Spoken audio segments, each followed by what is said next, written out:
Good evening and welcome to Covington in the Big Leagues, local ball players who made it big in Major League Baseball.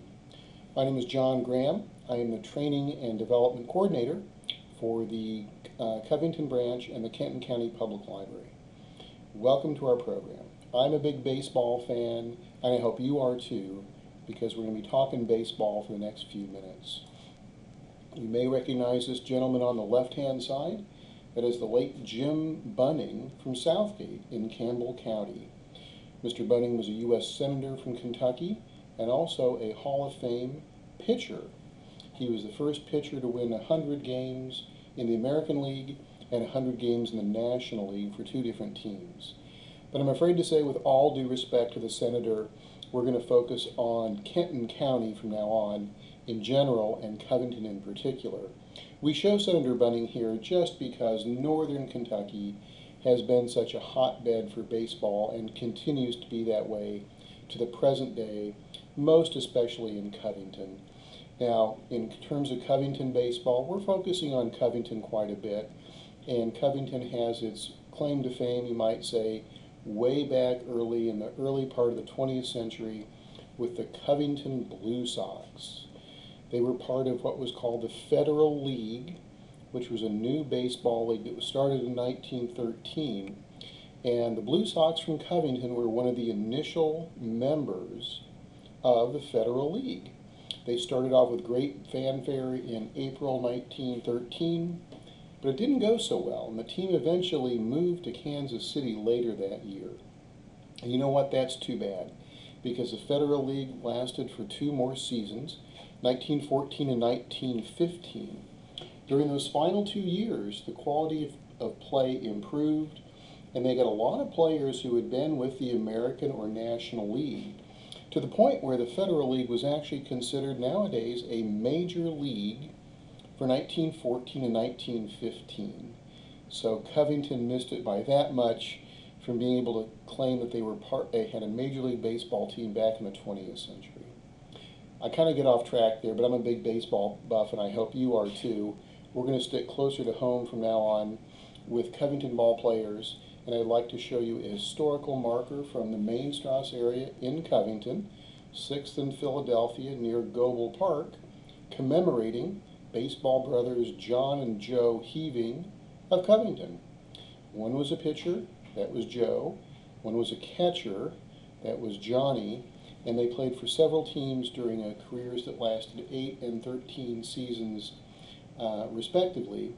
And they also played for a lot of really good minor league teams in the northern Kentucky area, both before and after their major league careers. I don't know about you, but I love historical markers. I always make a point to read them whenever I see them, especially if it involves baseball. No question about that. Here's Johnny first up. We'll meet him in a little bit more detail. He played 8 seasons in the American League with 3 different teams. Some of those teams include the St. Louis Browns and the Philadelphia Athletics. If you're not a big baseball fan, you may never have heard of the St. Louis Browns before. At one point, St. Louis had a team in the National League, that's those Cardinals, and a team in the American League, that's the Browns. Now, the Browns eventually relocated in the 1950s, moving to Baltimore, where they became the Baltimore Orioles. Nowadays in baseball, fans root for the Oakland Athletics. They started off in Philadelphia. They started off as the Philadelphia Athletics, moved west, first of all, to Kansas City A's for a bit, before they ended up in Oakland. I'm getting ahead of myself for sure here. We're talking about Johnnie Heving from Philadelphia and St. Louis. His final 2 seasons were with those Philadelphia Athletics, great teams of the late 20s and early 30s. A theme of this program is guys from Covington played Major League Ball with and against some all-time great players. Johnny was on the Philadelphia Athletics with 5 future Hall of Famers. Baseball fans know names like this. You're going to recognize Jimmy Fox, Lefty Grove, Mickey Cochran, Al Simmons, and Waite Hoyt. And the manager was none other than the famous Connie Mack, a big baseball pioneer. Reds fans will recognize, I imagine, that name, Waite Hoyt. After his career, he became a beloved baseball announcer for the Reds after his playing days were done. His playing days were mostly associated with those great New York Yankees teams of the 20s. In fact, he played so well, he is in the Hall of Fame, and you actually see his Hall of Fame plaque there on the left-hand side. And that was one of Johnny's teammates. More well-known, with a longer career, was Joe, a pitcher, played for 5 different teams during a 13-year Major League career. Here he is in the uniform of the Boston Red Sox of the American League. He was a teammate of the legendary Ted Williams. And there's an anecdote that has been shared, I found during my research, that Ted didn't necessarily like the way Joe was pitching one day, and they got in a locker room scuffle. Joe pitched during the 1940s toward the end of his career during World War II. Now, Reds fans know, as part of our local history, the name Joe Nuxhall. Joe Nuxhall is considered to be the youngest player ever to play in the major leagues. During World War II, as a teenager, he was called up to pitch when most of the players were away at service. At the other end of the spectrum, we had older players who were still hanging on and playing in the major leagues. Joe was an example. In fact, Joe is the oldest player in the American League during part of World War II, and was actually the only grandfather playing Major League Baseball at the time. Covington's own Joe Heving. We find here an obituary for Joe from the local Enquirer in 1970. Joe passed at the age of 65, and the Enquirer had a nice write-up on his Major League career and life in the local area. Now, I'm showing you a fuzzy picture of an obituary for this reason. The Kenton County Public Library has extensive newspaper collections for your research interests. We have indexes to the local papers that we make ourselves. We have full text of the Enquirer and the old Kentucky Post, online in some cases, or in microfilm in other cases. The Kentucky Post is a defunct local newspaper, but our library actually holds its official archives, and that includes a wonderful photographic collection. We'll hear more about the library's resources as we go through this presentation, but if you are looking for any information on ancestor, old house, family history, local topic of interest, the library is the place to go. We're going further back in time where we meet Denny Lyons. Passed away in Covington, also had a 13-year Major League career for himself. We have a baseball card featuring him on the right-hand side with those St. Louis Browns. Denny Lyons, right field, now batting for the Browns. I don't know about you, but I was a big baseball card collector when I was younger. I didn't have any baseball cards that had cigarettes with them. Mine had bubble gum. But Old Judd's Cigarettes did sponsor baseball cards for a while. This baseball card here, and you'll see more here this evening, all come from the images of the Library of Congress's baseball card collection online. Easy to find by a Google search. I'll show you the web link in a bit. A great resource for images to document the careers of folks like Denny Lyons. He played for the American Association and even played for the Philadelphia Athletics for a while. The theme of this presentation is going to be different major leagues beside the American and National Leagues. The American Association was considered for a time a major league caliber outfit in the 1880s and 90s. In fact, the Reds played in the American Association after the National League kicked them out of the league in the 1880s. Why is that? The Reds committed the unpardonable sin playing baseball on Sundays and serving beer in the process. Eventually made it back into the National League, but they would have played against Denny Lyons and his compadres in the American Association. We're staying old school here with Covington native Hank Gastright.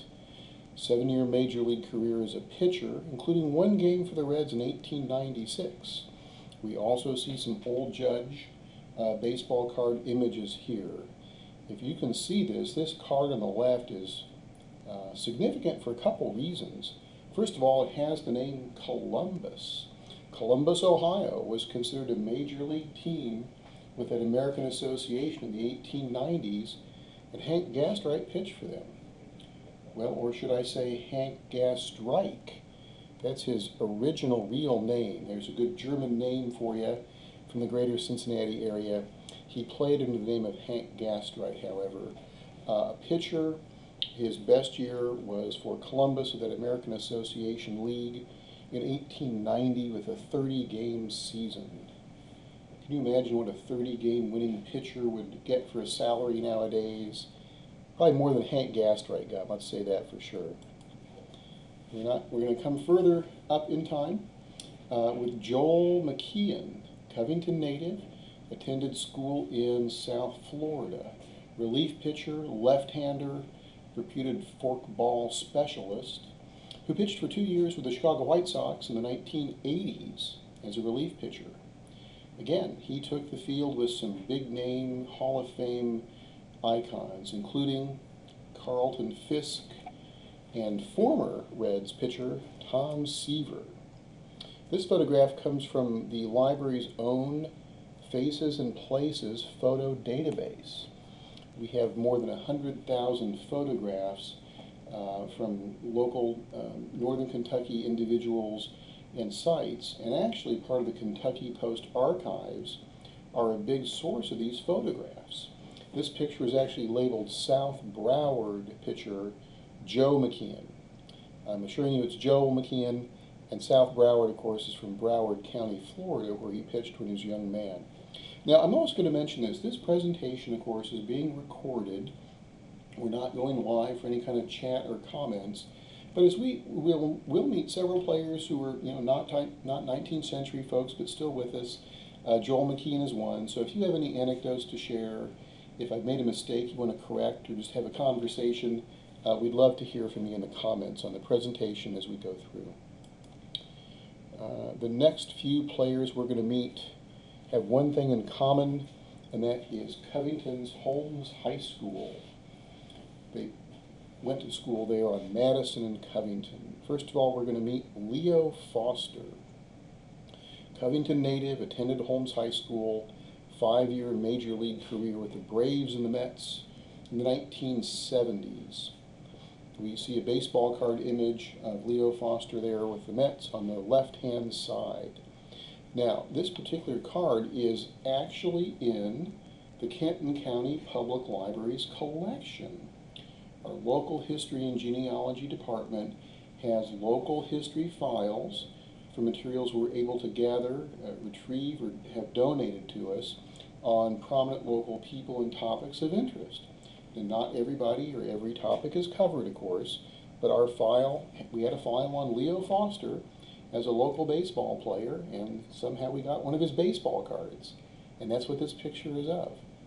He played for the Braves in 1974 season, famous to all baseball fans. That's the year that Hank Aaron broke Babe Ruth's mighty home run record of 714 home runs.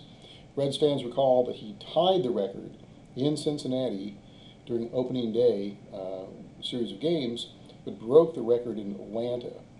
Leo Foster was on the field during that game. Do you like baseball box scores? I do.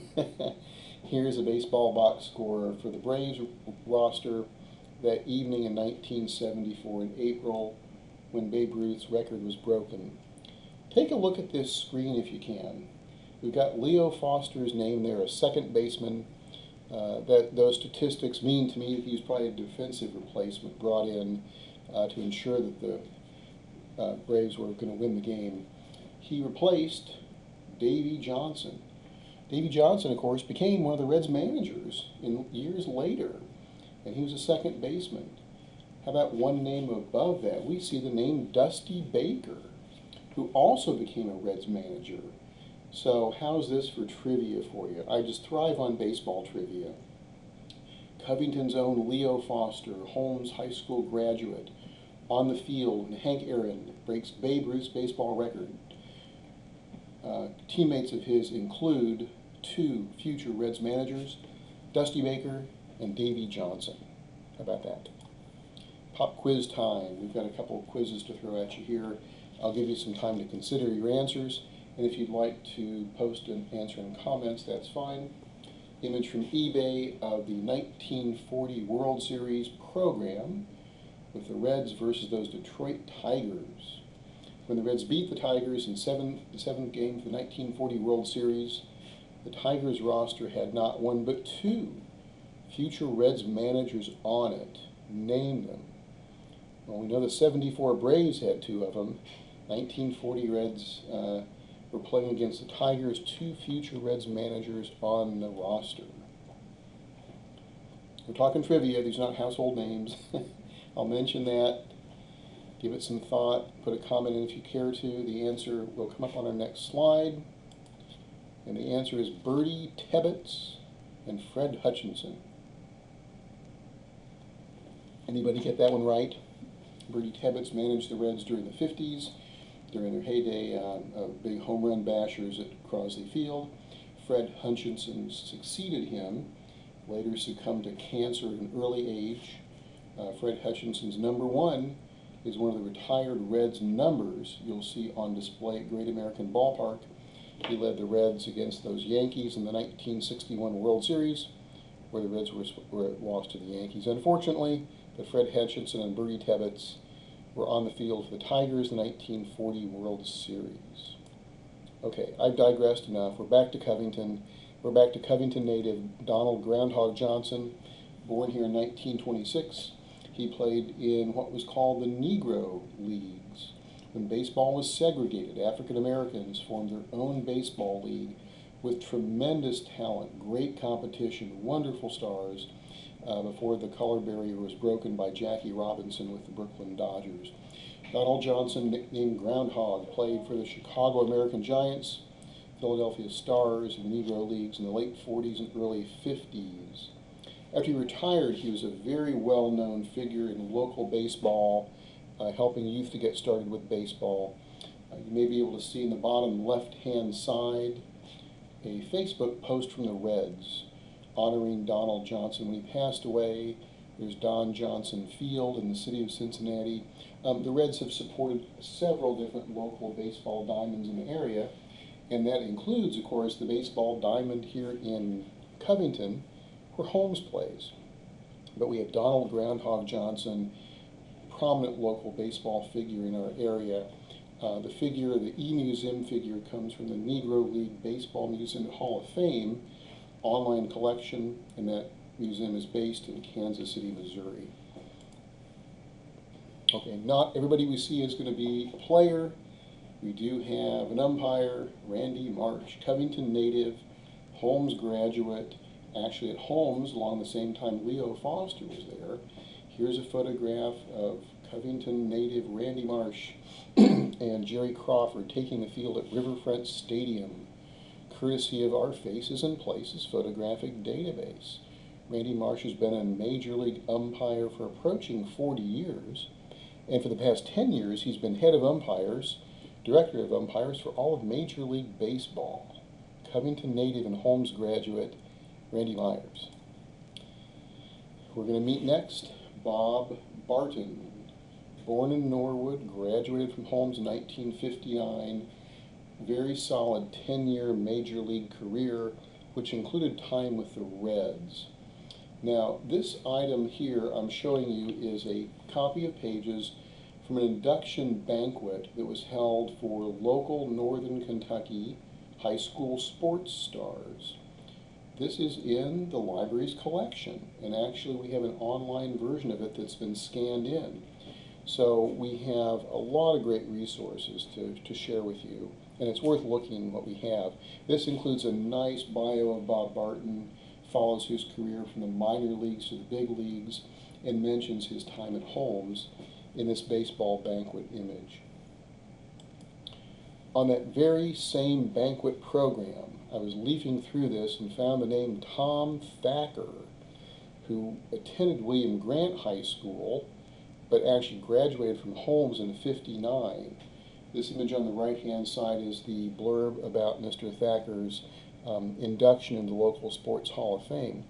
basketball player, not a football player, not a baseball player, but he was a great one. He played on a championship team with UC, the Oscar Robertson era, winning the NCAA championship, played in the old ABA, American Basketball Association, with the Indiana Pacers, won the championship with them.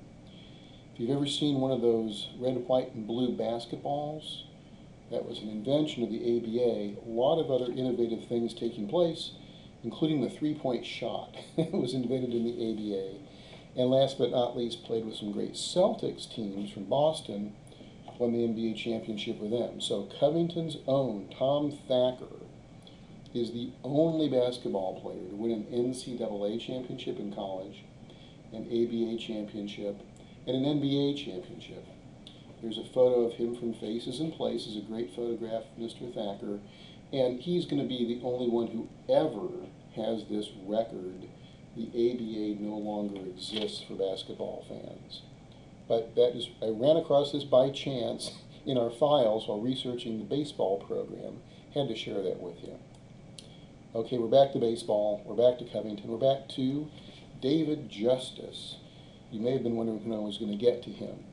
Born in Cincinnati, attended Covington Latin High School, went on to a really good major league career, excellent major league career, in fact, National League Rookie of the Year in '90 with the Braves, World Series champion with 2 different teams. He was also married for a time to the actor Halle Berry. That's well known and common knowledge too. Speaking of the movies, if anybody has seen that great baseball movie Moneyball with Brad Pitt. Anybody seen the Brad Pitt movie? That profiles the Oakland Athletics of the early 2000s and some of their pioneering ways they use statistics to be better on the field. And David Justice is featured in that movie, at least his character is, toward the end of his career. He had a wonderful career, a great professional baseball player. From Covington Latin High School, David Justice. We're going back in time again, back old school, back to old baseball cards. I love this stuff a lot. With Covington native Howie Camnitz. Pitcher, 11-year career, a really good overall record. He was a 3-time 20-game winner in the major leagues. Winning 20 baseball games as a pitcher is a real achievement. That's kind of an effort you strive for, and he did it 3 different times. He pitched in the World Series in 1909 for the winning Pittsburgh Pirates of the National League. They played against Ty Cobb and those Detroit Tigers. Now, the theme of the presentation here, of course, is taking the field with and against baseball legends. So he's pitching to Ty Cobb in the World Series in 1909, teammate none other than the great Honus Wagner, Pirates legend. Howie Camnitz on the field, commemorated with a baseball card there, one of the better pitchers to emerge from Covington area. Let's go present day. Let's go and meet Luke Maile, Edgewood, born there, not in Covington but Kenton County. Played college baseball at UK. He's a catcher, major league debut 2015. And he's played for the Rays, the Blue Jays, and the Brewers. As I'm recording this session early May 2021, he is on the roster as a catcher for the Brewers and doing quite well. To my knowledge, he's the only player from Kenton County currently in the major leagues. But I'm happy to see comments about this if you'd like to bring to our attention if that's not the case. But there's Luke right there in his Brewers cap, official photograph from the Brewers website. A little further back in time, we meet Jeoff Long, Covington native. Played for the Cards and the White Sox in a 2-year Major League Baseball career, cut short, unfortunately, by injury. He was a great athlete, great baseball player. Cardinals baseball card there. But let's take a look at that photograph on the left. Autographed Jeoff Long. You see the familiar Cardinals logo on his chest, birds on the bat. But wait a minute, there's no St. Louis on his hat. It looks like some kind of like an oil rig on his left sleeve. What team do you think that is? Well, it's a hint. It's not a major league team. It's a minor league team. And those are the old Tulsa Oilers from Tulsa, Oklahoma in the minor leagues. I had to throw this slide in here in this picture. I used to live in Tulsa, enjoyed watching minor league baseball with the Tulsa Drillers. Really loved that. Any minor league baseball fans here? Anybody been to games at the Florence Freedom? That's a great place to go. Maybe the Dayton Dragons, maybe an hour and a half north of here. Minor league baseball is great. And Jeoff Long played for those Tulsa Oilers in his career. Tremendous athlete and golfer. Any golf fans here? They started to have championships back in the 1970s. Who could hit the ball the furthest? He won a national golf long driving title with a drive of 322 yards in 1975. 1,000 feet. Hit the ball 1,000 feet with a golf ball. If you're not a golf fan at all, I don't know how that sounds, but back at that time, the golf clubs, the head of the golf club, the part that hit the ball, was made of wood. Nowadays, the golf clubs are made of metal, a harder substance. So nowadays, 322 yards is still a great achievement. Back then, with a wooden club and older technology, 322-yard drive is really something, and Jeoff Long did that after his baseball career came to a close. Football player, Berger, Covington native, attended Beechwood High School. Good athlete, played football, baseball there, attended Eastern Kentucky University, played baseball. Eastern has a very good baseball program, even today, very well known. Played with the Kansas City Royals 4 years in the early 2000s. Photograph also from our Faces and Places files. And the nice thing about Faces and Places is that there's a place for comments in there too. And this photograph was actually unidentified, but someone put in the comments to confirm, yes, it is Berger from Beechwood. A lot of these photographs we have in Faces and Places came from family donations, came from Kentucky Post Archives. Some of them, I'm afraid to say, didn't have captions on them or anything written on the back. Ouch. Do you have photos at home that don't have captions or names on the back? Well, write them down before you can. But Berger is here. We know for sure that's him, identified in the comments. And here he is carrying the football for Beechwood. That's before he played in Major League Baseball for the Royals in 4 different seasons. It's Pop Quiz 2 time.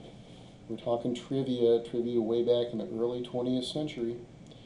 Name the first player to lead both the American League and National League in home runs in one season. Of course, this is not the same season. They're different seasons. This player led the National League in homers in 1901 with 16 while playing for the Reds. Now, that's what was called the dead ball era, and 16 home runs back then is a big achievement. I'll give you another clue. He played for the Detroit Tigers of the Ty Cobb era.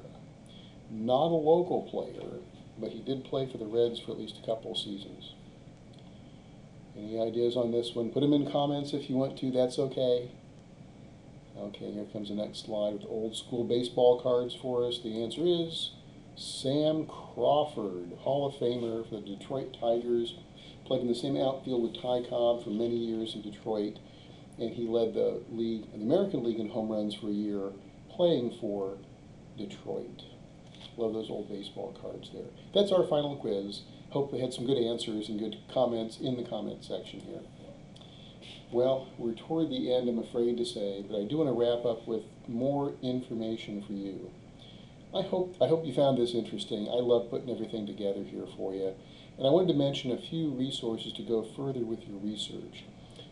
Look no further than that article on the right-hand side in the Inquirer, April 2020, by James Weber. I'm going to call this comprehensive. Comprehensive feature on any ball player from anywhere in northern Kentucky, not just Kenton County. And there's David Justice to lead off his coverage. You can track that down by Google. Google search would do it, or through the library's newspaper database. So if you're interested, check there first. And I will say, I certainly did not cover all ball players that there were. Tried to get some highlights and ones I could get good images for. More information. I've mentioned the Library of Congress baseball card collection. You can find it through a Google search, but there's the website listing right there for you. The next name to know is Cam Miller. Anybody know Cam Miller, a local filmmaker? He's made lots of local documentaries of excellent quality on sports topics. He made documentaries on the old Covington Stars baseball team and the Blue Sox. Cam's a good friend of the Canton County Public Library, that's for sure. When he did a world premiere of his Blue Sox documentary, he screened it here for everybody at the Covington Library. We really appreciate that. Find him on YouTube, find him on Facebook, check it out, you won't be disappointed. Baseball stats, used quite a few of those, came from baseballreference.com. Another source, final one listed here, is a group called SABRE, Society for American Baseball Research. There's the website listed there. They have wonderful biographical sketches of former players. So for instance, they had a great entry on Jeoff Long with chock full of information. Also one on the Heving brothers. So if you're interested, the SABRE website in their baseball biography section, that's the place to go.